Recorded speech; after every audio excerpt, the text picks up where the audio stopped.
எல்லாருக்கும் வணக்கம்.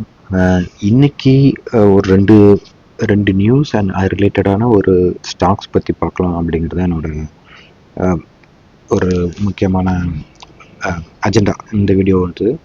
So first நம்ம பார்க்க வேண்டியது என்னென்னா, கவர்மெண்ட் வந்து டேட்டா யூசேஜ்க்கு வந்து டேக்ஸ் போட போகிறாங்க.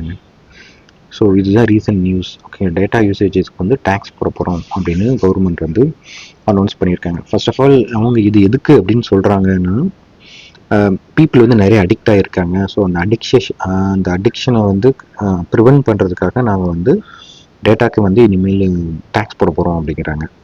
ஸோ லாஸ்ட் ஃபினான்சியல் 25 பார்த்தீங்கன்னா நம்ம வந்து 229 பில்லியன் ஆஃப் ஜிபி வந்து யூஸ் பண்ணியிருக்கோம். ஸோ அவங்களோட இதுபடி ஒரு ஜிபிக்கு 1 ஜிபிக்கு ₹1 அப்படிங்கிறத அவங்களோட டேக்ஸ் போட போகிற ஒரு ஒரு ஒரு டாக் நடந்துட்டு இருக்கு. ஸோ டிபார்ட்மெண்ட் ஆஃப் டெலிகாம் வந்து ஒரு ஜிபிக்கு ₹1 டேக்ஸ் போடலாம் அப்படின்னு வந்து யோசிச்சுட்டு இருக்காங்க. ஆக்சுவலி நம்ம ஜிஎஸ்டி பே பண்ணுறோம். நீங்கள் உங்கள் இன்டர்நெட் கனெக்ஷனுக்கு நீங்கள் வந்து பே பண்ணிங்கன்னா ஆல்ரெடி ஜிஎஸ்டி இருக்குது. அது 18%. ஸோ இது அது கூட இன்க்ளூட் ஆகாது, இது செப்பரேட்டாக வரப்போகுது அப்படின்னு சொல்கிறாங்க. ஸோ அவங்களோட இதுபடி இது வந்து டேட்டா யூசேஜை வந்து கம்மி பண்ணணும், அடிக்ஷனை வந்து ப்ரிவென்ட் பண்ணணும்னு. பட் எனக்கு தெரிஞ்சு அப்படி தெரியல. இது வந்து கவர்மெண்ட்டுக்கு ரெவன்யூ வேணும். ஸோ வேறு என்ன சோர்ஸஸ்லாம் பண்ணலாம் அப்படின்னு பார்க்கும்போது, இது 229 பில்லியன் நம்ம டேட்டா யூஸ் பண்ணியிருக்கோம் அப்படின்னா அவங்க அப்படி பண்ணுறாங்க. ஸோ ஒரு ஜிபிக்கு ₹1 போட்டாலே நமக்கு 22,900 crores வந்து நமக்கு வந்து இதில் வந்து ரெவன்யூ வருமா, க்ரோர்ஸ் வந்து கவர்மெண்ட்டுக்கு. ஸோ அதனால மேபி அவங்களோட இது வந்து அதில் இருக்கலாம் அப்படின்னு நினைக்கிறேன். பட் எனக்கு தெரிஞ்சு இது வந்து not needed at this time. ஏன்னா இப்போ தான் வந்து ஆர்டிஃபிஷியல் இன்டெலிஜென்ஸில் நிறைய பேர் வராங்க. புது ஏஐ வருது, புது ஏஜென்ட் வருது. ஸோ அதை யூஸ் பண்ணி நிறைய ஒர்க் ரிடக்ஷன் நடக்குது, நிறைய ஒர்க் ஃபாஸ்ட்டாக நடக்குது. இந்த சமயத்தில் நம்ம வந்து இந்த மாதிரி டேட்டா யூசேஜுக்கு வந்து ஒரு டேக்ஸ் போட்டு டேட்டா வந்து கன்சம்ஷனை வந்து கம்மி பண்ணணும்னு நினச்சோன்னா அது வந்து கோயிங் பேக்வேர்ட் அப்படின்னு நினைக்கிறேன். ஸோ நம்ம வந்து மோர் அண்ட் மோர் பீப்புளை எஜுகேட் பண்ணணும். ஸோ டேட்டாவை எப்படி யூஸ் பண்ணணும், அடிக்ஷன் எப்படி இருக்கக்கூடாதுன்னு எஜுகேட் பண்ணிவிட்டு நிறைய இன்டர்நெட்டை யூஸ் பண்ண அவங்கள வந்து நம்ம என்கரேஜ் பண்ணணும். ஸோ அதுதான் நம்ம நாடு முன்னேற்றத்துக்கான ஒரு வழியாக இருக்குமே தவிர இந்த மாதிரி டேக்ஸ் போட்டு இதை வந்து குறைக்கணும் அப்படிங்கிறது it's not a good idea. But I don't know government ஏன் இப்படி பண்ணுறாங்க அப்படின்னு நமக்கு தெரியல. ஸோ இது ரிலேட்டடான ஒரு ஸ்டாக் பார்ப்போம். அதுக்கப்புறம் இன்னொரு நியூஸ் இருக்குது, அதை முடிச்சுட்டு பார்க்கலாம். ஸோ இது என்ன நியூஸ் அப்படின்னு பார்த்தீங்கன்னா, இது கொஞ்சம் இன்ட்ரெஸ்டிங்காக இருந்துச்சுங்க. ஸோ பொதுவாக பெண்கள் வந்து நம்ம வந்து இப்போ ரொம்ப முன்னேறிட்டாங்க இல்லையா? ஸோ அது ரொம்ப பாராட்டப்பட வேண்டிய விஷயம். இன்னும் நிறைய முன்னேறணும் அவங்க. அது நடந்துட்டு தான் இருக்கு, நம்ம பார்த்துட்ருக்கோம். ஸோ இது வந்து அது கூட சேர்ந்தது தான் நான் நினைக்கிறேன். அதாவது இப்போ ஒரு 20 to 25 வயசில் இருக்கிற பெண்கள் வந்து என்ன பண்ணுறாங்கன்னா, அவங்களோட எக்கை வந்து ஃப்ரீஸ் பண்ணுறாங்க ஃபார் ப்ரெக்னன்சி பர்பஸ். மேபி அவங்களுக்கு வந்து கல்யாணம் ஆக லேட் ஆனாலோ, இல்லை கல்யாணம் ஆனதுக்கப்புறம் அவங்க வந்து குழந்தை பிறக்கிறத வந்து கொஞ்சம் போஸ்ட்போன் பண்ணாலோ, இப்போ 30க்கு மேலே நம்ம குழந்தை பிறக்கிறது ரொம்ப கஷ்டம் அப்படிங்கிறோம். ஸோ அந்த மாதிரி கேசஸில் குழந்தை வேணும் அப்படிங்கிறத அவங்க வந்து என்ன பண்ணுறாங்கன்னா, எக்கை வந்து ஃப்ரீஸ் பண்ணுறாங்க. ஸோ அது வந்து இப்போ அது வந்து கொஞ்சம் நிறைய பேர் பண்ணுறாங்க அப்படிங்கிற மாதிரி சொல்லிட்டு இருக்காங்க. ஸோ அதை பற்றி ஃபினான்ஸில் நிறைய விஷயங்கள் இதில் போட்டிருக்காங்க. பார்த்தீங்கன்னா ஒரு எக் வந்து பண்ணுறதுக்கு வந்து 1.3 lakhs to 2.5 lakhs ஆகும் அப்படிங்கிறாங்க. அது போக ஆனுவல் ஃபீ வந்து 15,000 to 30,000. அதாவது ஒரு பெண்கள் இந்த கருமுட்டையை எடுத்து அது வந்து நிறைய சைக்கிள்ஸ் போகும், ஒரு 30 சைக்கிள்ஸ் 20 சைக்கிள்ஸ் வாட்டவர். ஸோ அது சொல்லுவாங்க, இது ஃபுல்லாக படித்து பார்த்தீங்கன்னா தெரியும். அந்த சைக்கிள் வழியாக வச்சு அவங்க எடுத்து அதை ஃபஸ்ட்டு ஃப்ரீஸ் பண்ணுவாங்க. அப்புறம் அதை வந்து மெயின்டைன் பண்ணும் இல்லையா? இப்போ வந்து நான் 22 இயரில் வந்து என்னோடய கருவை வந்து ஃப்ரீஸ் பண்ணுறேன்னா மேபி 10 years நம்ம அதை வந்து பாதுகாக்கணும். அதுக்கு ஆனுவல் ஃபீயாக வந்து அவங்க வந்து 15 to 30 போடுறாங்க. அண்ட் இது வந்து இன்க்ரீஸ் ஆகிட்டே போகும். அது போக இது ஐவிஎஃப் முறையில் தான் நீங்கள் வந்து இதை வந்து கரு வந்து அதுக்கப்புறம் அதை வந்து அதில் ஒரு கரு உருவாக நம்ம பண்ணணும் இல்லையா? அதுக்கு வந்து 40,000 to 1 lakh ஆகும். ஸோ இது வந்து இப்போ ஒரு நல்ல கோயிங் பிஸ்னஸாக இருக்குது. நீங்கள் எங்கே பார்த்தாலும் ஐவிஎஃப் சென்டர் ஓப்பன் பண்ணி வச்சுருப்பாங்க இல்லையா? ஸோ அது வந்து இஷ்யூனால இருக்குது. அண்ட் பெண்கள் வந்து இதை கொஞ்சம் ஒரு ஆப்ஷனாக பார்க்குறாங்க ஃப்யூச்சருக்கு. ஸோ இது படித்து பார்க்கும்போது கொஞ்சம் நல்லா இருந்துச்சு. ஸோ இது ரிலேட்டாகவும் சில ஸ்டாக்ஸ் இருக்குது. ஸோ மேபி நம்ம அதை கூட போகலாம் அப்படிங்கிறது தான் நான் நினச்சது. அண்ட் இதில் வந்து பார்த்தீங்கன்னா இதில் வந்து இன்சூரன்ஸ் பற்றி பேசிக்கோங்க. ஸோ எந்தெந்த இன்சூரன்ஸ் வந்து இதை வந்து கவர் பண்ணுறாங்க அப்படின்னு பார்த்து இப்போதைக்கு ஒன்று தான் கவர் பண்ணுறாங்க. அது கூட இதில் மென்ஷன் பண்ணியிருக்காங்களே. ஐ திங்க் இது வந்து பஜாஜ் அலையன்ஸ். பஜாஜ் அலையன்ஸ் வந்து அந்த ஒரு இன்சூரன்ஸ் மட்டும் இதில் கவர் பண்ணுற, மற்ற எந்த இன்சூரன்ஸுமே கவர் பண்ணல. மேபி கோயிங் ஃபார்வர்டு அவங்க இதோட ஆடானா கூட கொடுக்கலாம். எல்லா இன்சூரன்ஸ் இந்த மாதிரி எக் ஃப்ரீஸ் பண்ணுறதுக்கு நாங்கள் வந்து எவ்வளோ அமௌண்ட் கொடுக்குறோம் அப்படிங்கிற மாதிரி.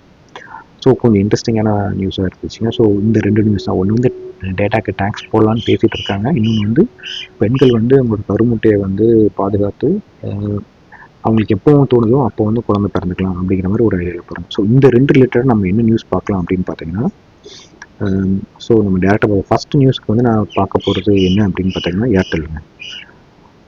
டேட்டா யூஸ் பண்ணுறோம். ஸோ இந்தியாவோட ஒன் ஆஃப் த டாப்லேயே சொல்லிடலாம். அதுனா ஒன் ஆஃப் த, ஸோ இவங்க தான் டாப்புங்க. பாருங்கள், மார்க்கெட் கேப் பாருங்கள், 10,27,120 crores வச்சுருக்காங்க. And current price 1801. பட் நீங்கள் பார்த்தீங்கன்னா ஒரு லோ வந்து 1612. It is the best. 1612லாம் கிடச்சா பை பண்ணலாம் என்னை பொறுத்த வரைக்கும். இன்கேஸ் சிலர் ஆல்ரெடி வாட்ச் லிஸ்ட்டை வச்சுருக்கீங்க, இந்த மாதிரி ஸ்டாக் வேணும் அப்படின்னு நினச்சிங்கன்னா நீங்கள் வந்து இப்போ கூட கன்சிடர் பண்ணலாம், பேஸ்ட் ஆன் யுவர் அட்வைசர்ஸ். ஓகேங்களா? அட்வைஸ்ட்டு கேட்டுட்டு பேசிவிட்டு அதுக்கப்புறம் நீங்கள் பண்ணிக்கோங்க. ஆக்சுவலி இவங்க இப்போ இவங்க வந்து ரேபிட்டாக எதில் பண்ணுறாங்கன்னா, ஆல்ரெடி பார்த்தீங்கன்னா இவ்வளோ ஃபினான்ஷியல் சர்வீஸ் வச்சுருக்காங்க. ஸோ ஏர்டெல் ஃபினான்ஸ் வந்து இவங்க ரேப்பிடாக க்ரோத் பண்ண ட்ரை பண்ணிட்டுருக்காங்க. ஸோ அது ஒரு குட் திங்.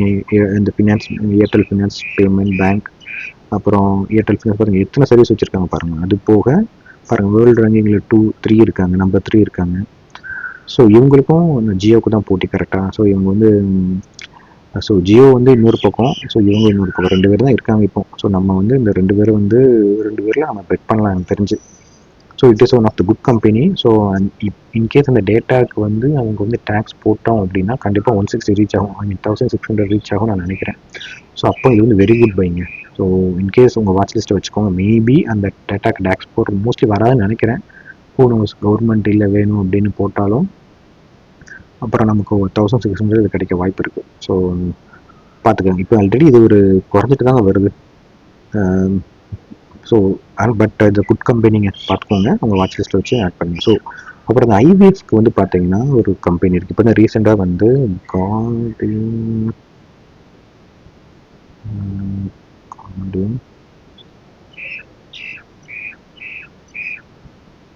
ஐவிஎஃப்னு டைப் பண்ணிப்போம். நல்ல கம்பெனி இருக்குது. Yes, this is one. இது வந்து ரீசெண்டாக இப்போ தான் ஐபிஓவில் வந்திருக்குங்க. இந்த கம்பெனி நான் பார்த்தேன். இது வந்து ஒரு நல்ல கம்பெனி மாதிரி நமக்கு தெரியுதுங்க. ஸோ இன்கேஸ் உங்களுக்கு ஏதாவது ஐடியா இருந்துச்சு அப்படின்னா நீங்கள் கூட இதை கொஞ்சம் மானிட்டர் பண்ணலாம். நான் பார்த்த வரைக்கும் எனக்கு இது ஒரு குட் கம்பெனி மாதிரி தெரிஞ்சிச்சு. ஏன் அப்படின்னா இவங்க வந்து இப்போ ரீசெண்டாக வராங்க. அண்ட் இவங்க வந்து ஐபிஓ 150 crores ஐபிஓ வந்தாங்க. 50 crores வந்து எக்ஸ்பேன்ஷனுக்கு யூஸ் பண்ண போகிறோம் அப்படிங்கிறாங்க. அண்ட் வேறு கண்ட்ரியில் இருந்து வந்தெல்லாம் ட்ரீட் பண்ணியிருக்காங்க ஐவிஎஃப் ட்ரீட்மெண்ட் இந்த Cardium IVF and women health லிமிட்டடில். So it is a good one. இந்த கம்பெனி வெப்சைட் பார்த்தீங்கன்னா உங்களுக்கு தெரியும். நல்லா கொஞ்சம் இன்ட்ரெஸ்டிங்காக இருந்துச்சு. பாருங்கள், இது வந்து ஸோ இங்கே ஃபுல் அண்ட் ஃபுல் ஐவிஎஃப் தான் ஃபோக்கஸ் பண்ணுறாங்க. அண்ட் எக்ஸ்பீரியன்ஸ் பாருங்கள், சின்ஸ் 2019 வராங்க.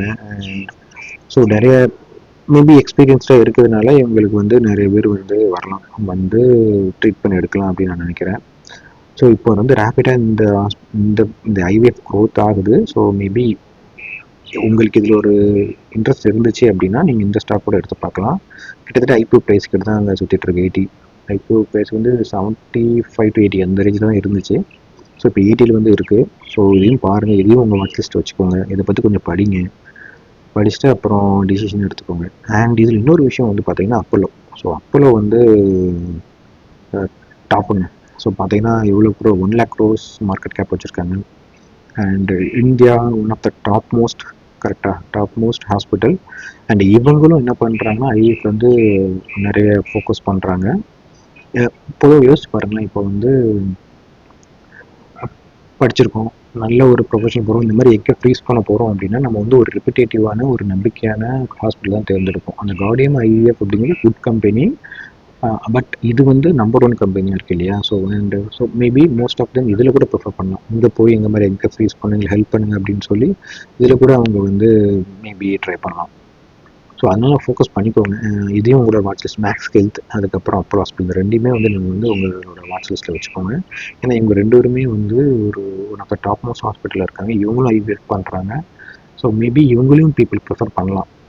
அதனால் இந்த ஹாஸ்பிட்டலே ஃபோக்கஸ் பண்ணிக்கோங்க. பட் ரேட் அதிகமாக இருக்குதுன்னு பார்க்காதீங்க. இவங்களோட க்ரோத்தை மட்டும் பாருங்கள். ராப்பிடாக நல்ல க்ரோத் ஆகிற கம்பெனி. அண்ட் இந்த மாதிரி ஒரு டிப் 7,000 வருது, இல்லை 6,500 வருதுன்னா அவங்க வந்து கன்சிடர் பண்ணலாங்க.